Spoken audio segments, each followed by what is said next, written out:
तर आज आहे संडे आणि आज चाललंय हळूहळू आवरायचं काम. स्वयंपाक झाला, आई पप्पा ते आलेले, आई सगळं निवडून देते आता. कबूतर पके त्रास नाही का, वरतून पायपावरून येतो तो. पण इथून ना नाही वरतून चढून बाहेर पाईप आहे ना तिथून. लक्षूचा चाललाय नाश्ता करायचं काम. आंघोळ वगैरे झाली मस्तपैकी आहे ना. तो चष्मा दे बेटा माझा, तो मग मागे येतो ना. माझा स्वयंपाक वगैरे झाला आहे, फक्त राहिली आहे ती भाजी. कारण मी आज अंड्याचा बट्टा करते, आई ते आलेले म्हणून.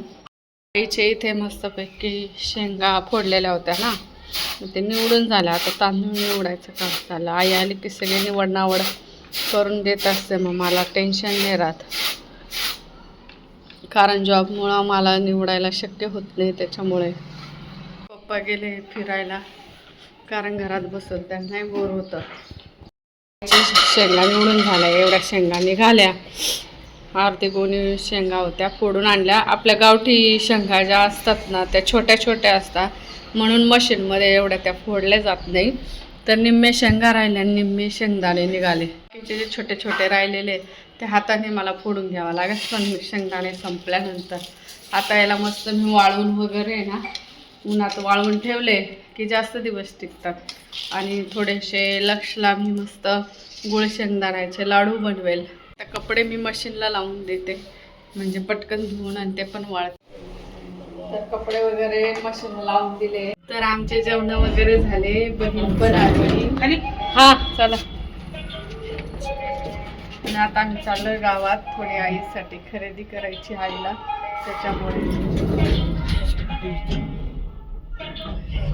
माझ्या पुरली ना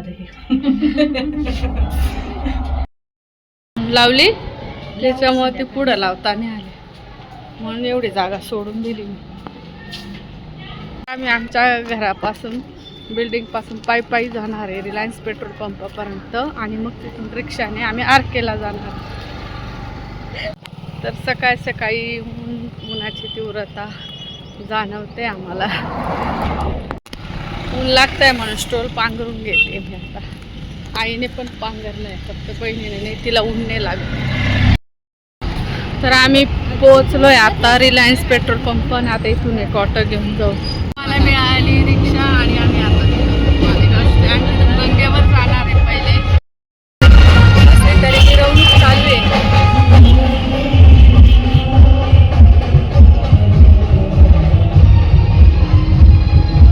कसली मिरवणूक आहे का? ते पालखीच नाही यायची ना, पालखी. तर आम्ही उतरलोय मालेगाव स्टँडला आणि इथून पायी गंगेवर जाणार आहे. पहिले आईला गंगेवर नेणार आहे.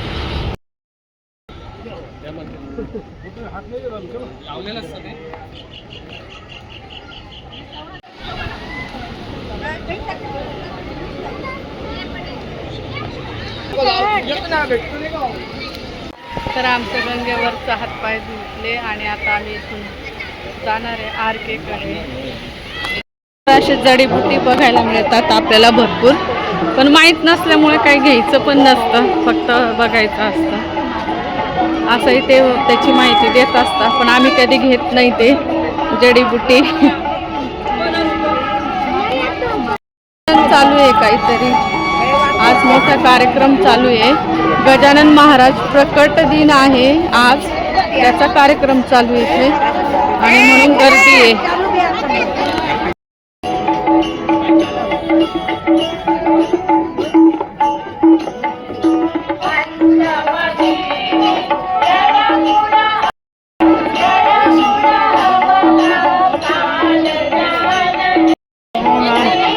पालखी ठेवलेली गजानन महाराजांची.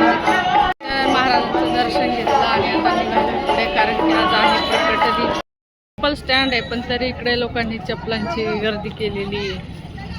गर्दीच इतकी आहे, पाण्याची सोय वगैरे केलेली आहे. दर्शन झालं तिघींचं गजानन महाराजांचं. आणि गजानन महाराज प्रकट दिन आहे इथं आल्यावर समजलं आम्हाला. भजन ऐकलं आणि त्यांची पालखी बघितली तेव्हा समजलं की आज गजानन महाराजांचे प्रकट दिन आहे असं. तर इथं भविष्य असतं रेखा पाहणे.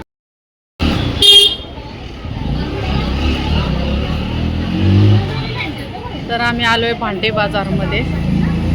पितळी जे तांब्या पितळी जे भेटतं ना त्या बाजारात आलोय.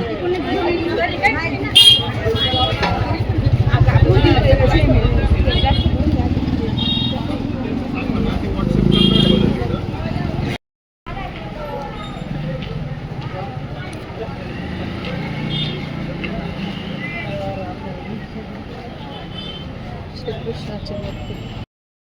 नाही लक्ष्मीच नव्हती. बाळकृष्ण नाही का बुडवला. पाहिलं का नागदेवता. जेवताय का?